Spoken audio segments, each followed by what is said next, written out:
In 1967, Katharine Hepburn knelt beside Spencer Tracy's body, clutching an unsent letter, its ink blurred by tears. She was Hollywood's most stubborn star, a tomboy in trousers who defied every rule with 4 Oscars to her name. But in that small apartment, she was just a trembling woman, trapped by a pain no one saw. The death of her brother Tom in a dark attic when she was 13 left a scar that never healed. Her 26-year love affair with Tracy was a fire that consumed her heart. Was a secret tape, where John Ford whispered, "I love you," just a Hollywood lie or a truth she hid? Why did the silver screen's strongest woman live in silence? Stay with us to uncover the story of Katharine Hepburn, a proud star, a broken heart, an unsolved mystery. Chapter 1: A childhood marked by loss. They called her Hollywood's most stubborn star, but few knew it all began with a body hanging in a small New York attic where 13-year-old Katharine Hepburn lost the brother she cherished more than her parents. Under Connecticut's golden sunlight, young Katharine, or Jimmy as she called herself, grew up in a warm Hartford home.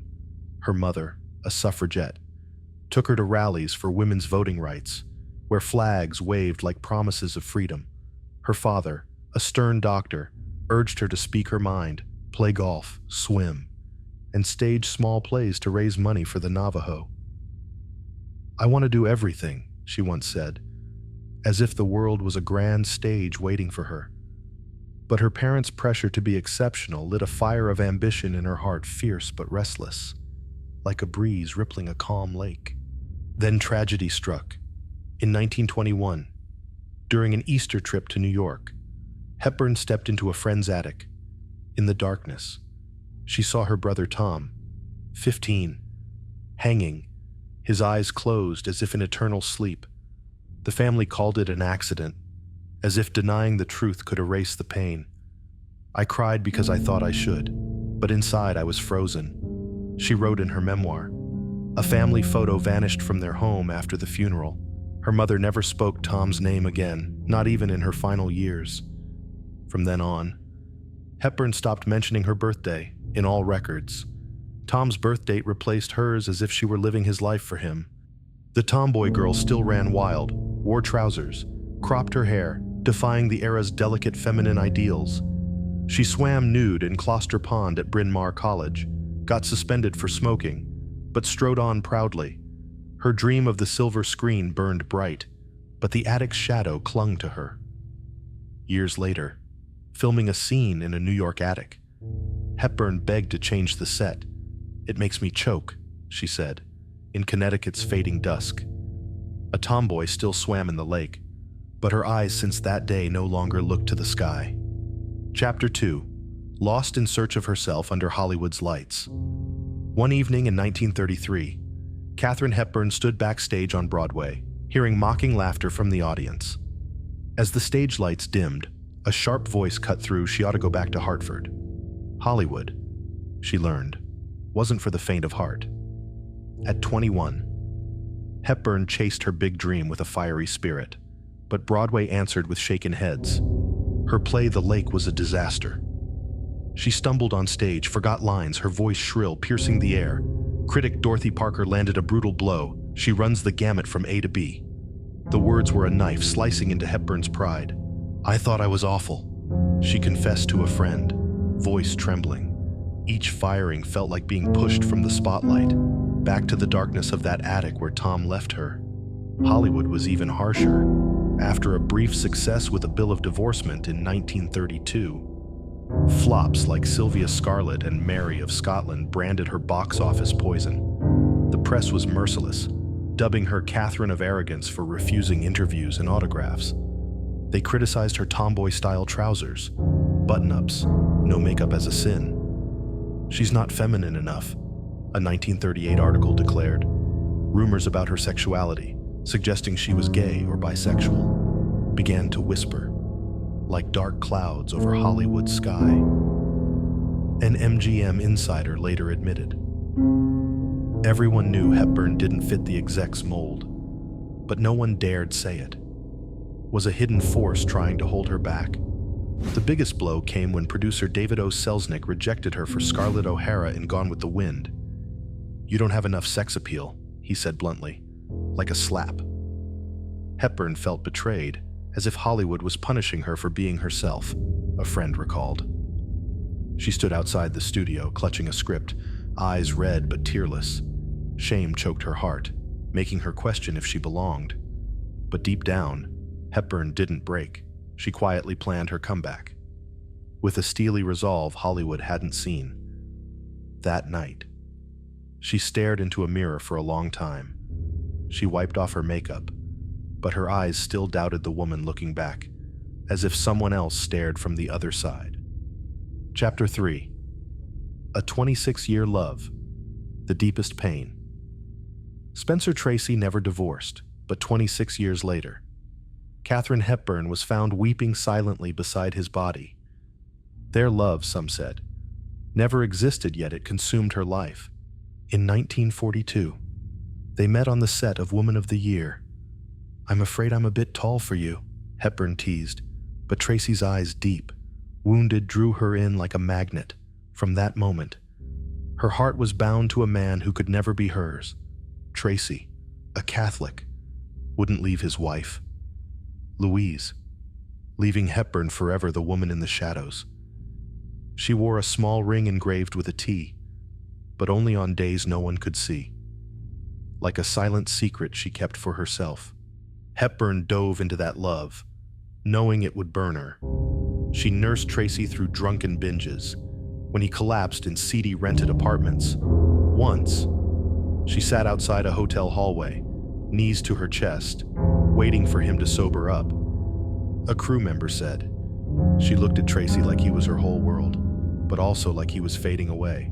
One morning, she held a newspaper headlined "Tracy and Hepburn's Secret Love," her hands shaking so much she spilled her coffee. She tore it up, her eyes burning. "They want to know everything," she said bitterly, "but they understand nothing." MGM worked to hide their relationship, protecting both their images. Once, they called her in, demanding she not appear with Tracy at a premiere. "Keep it clean," they said, but Hepburn clenched her fists as if she wanted to scream. She began checking her door locks 3 times each night, as if guarding her secret from intruders. Hollywood whispered of a deeper mystery. Some claimed their love was a cover. Hepburn gay, Tracy bisexual. Her niece, Katharine Houghton, dismissed it. There's no proof, but the whispers cut like knives, leaving Hepburn feeling exposed to the public's gaze. She started a diary but always tore out the last page, as if afraid someone would read her truest thoughts. Her deepest pain lay in her own heart. A letter found after her death, in a locked drawer, ink smudged as if by tears, read, "I don't know if it was love, but I gave my whole life to him." The words were a sigh, echoing in the dim room of sleepless nights. Hepburn wondered if Tracy truly loved her, or if she was just an escape from his demons. A friend recalled. She once stood at a window, watching rain fall, and said, "If I leave him, I'll lose myself." Society's pressure weighed heavy, with the press calling her a freak for her tomboy ways and independence. Each step into the spotlight felt like playing a role without a script. "I just want to live true," she confided, but her eyes betrayed deep hurt. After Tracy's funeral, Hepburn said nothing, but in their old bedroom, his chair stayed untouched and no one dared move it. Chapter 4. Betrayal pushes Katharine into darkness. In 1973, on his sickbed, director John Ford held Katharine Hepburn's hand. In an unreleased tape, he whispered, "I love you. No one knows if it was real, or just another Hollywood line, scripted like so many lies. To understand that moment, we must go back to the 1930s, when Hollywood was a maze of glamour and daggers. Hepburn had just left her marriage to Ludlow Ogden Smith, a devoted husband she admitted treating poorly. "I was a pig to Luddy," she said, voice thick with regret, as if her heart already belonged to the stage more than family. But the real betrayal came from those she trusted, and Hollywood never forgave a woman who dared to be herself. Leland Hayward, a married man, entered her life like a gust of wind. Their brief affair ended when Hepburn rejected his proposal, and Hayward struck back. She arrived at the stage door set as usual, only to find her name gone from the call sheet. An assistant avoided her eyes, silently retreating. Hepburn stood frozen, fingers curling into fists, as if grazed by a knife. "I felt stabbed in the back," she told a friend. The blow made her question, was she wrong to choose career over love? But Hollywood wasn't done. Rumors spread that she wasn't just a tomboy freak, but hid something deeper, a secret about her heart. Then came Howard Hughes, the eccentric millionaire with grand promises. They flew over the Grand Canyon in his private plane. "The world's yours if you want it," he said. But Hepburn only gazed out the window. The sky was beautiful, yet her heart felt empty. Her family disliked Hughes, calling him arrogant. She left him, but her heart still ached for another John Ford. A story claims she offered $150,000 to Ford's wife for a divorce, but was refused. Whispers of this affair burned quietly in Hollywood's shadows. Hepburn blamed herself for failing to save those she loved, especially Tracy, sinking in booze and depression. A crew member said, "She looked at him like she could hold the world together." But the public's judging eyes, mocking her masculine style, left her feeling stripped bare. Years later, asked about Ford, she only smiled, touching a silver bracelet, his only gift. Its origin a mystery. Chapter 5. Fragile Happiness Rising from Ashes. One night in 1940, Katharine Hepburn stood on the Philadelphia story set, lights blazing like they might burn her. "I won," she whispered. But inside, she knew this happiness was a candle before a storm. After years as box office poison, Hepburn bought the play's rights, chose Cary Grant and Jimmy Stewart as co-stars, and turned it into a dazzling hit. Vaulting her back to Hollywood's peak, she won 4 Oscars, a record for Morning Glory, Guess Who's Coming to Dinner, The Lion in Winter, and On Golden Pond. But she never took the stage to accept, as if fame was a dress that didn't fit. "I don't need their applause," she told a friend, though her eyes betrayed a crack.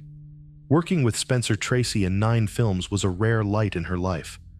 They created magic on screen, from Woman of the Year to Guess Who's Coming to Dinner. But off-screen, their secret love forced her to live in shadows. Each night, she checked her door locks twice, fearing someone would find the T-engraved ring hidden in her jewelry box.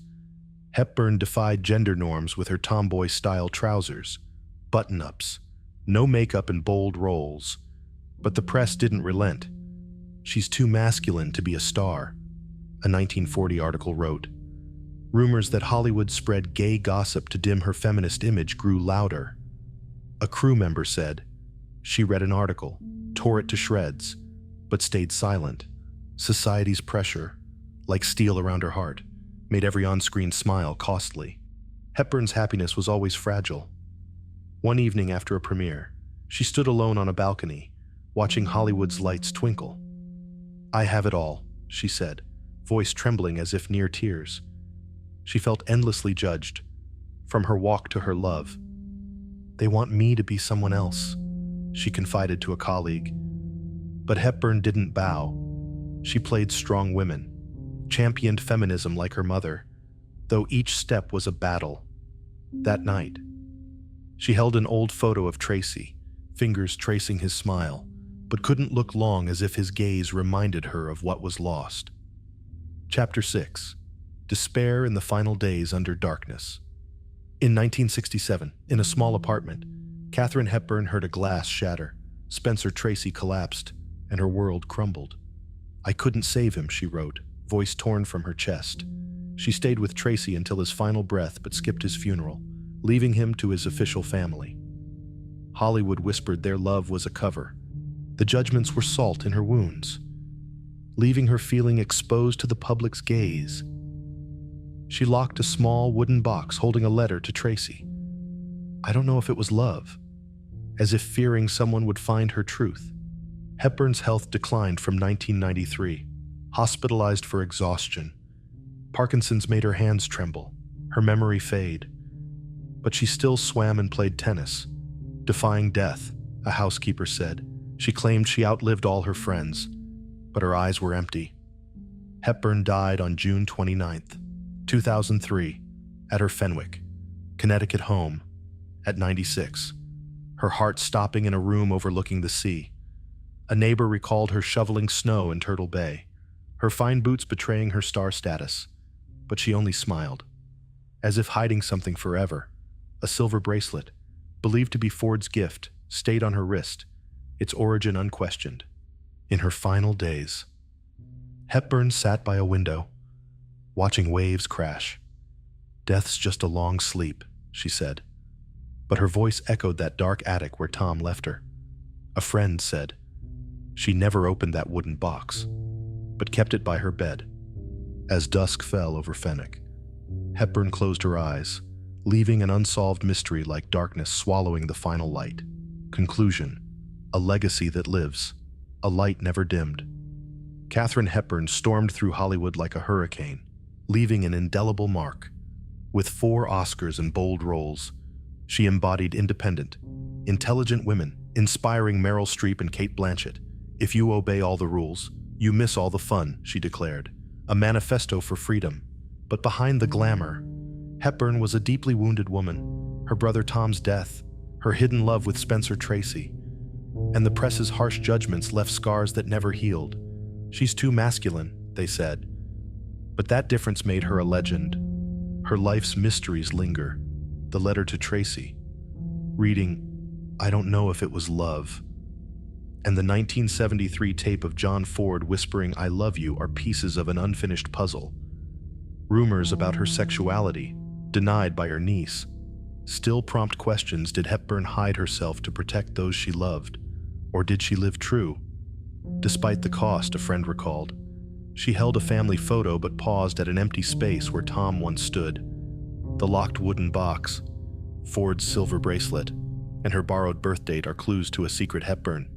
Her legacy endures through the Katharine Hepburn Museum in Old Saybrook and the Katharine Houghton Hepburn Center at Bryn Mawr College. The American Film Institute named her the greatest female star in 1999, but her true legacy is courage. She taught us women can break barriers, even with a broken heart. In her final Fenwick days, she gazed at the sea, calmly saying, "I'm not afraid to die." But her eyes, a friend said, held a deep sadness.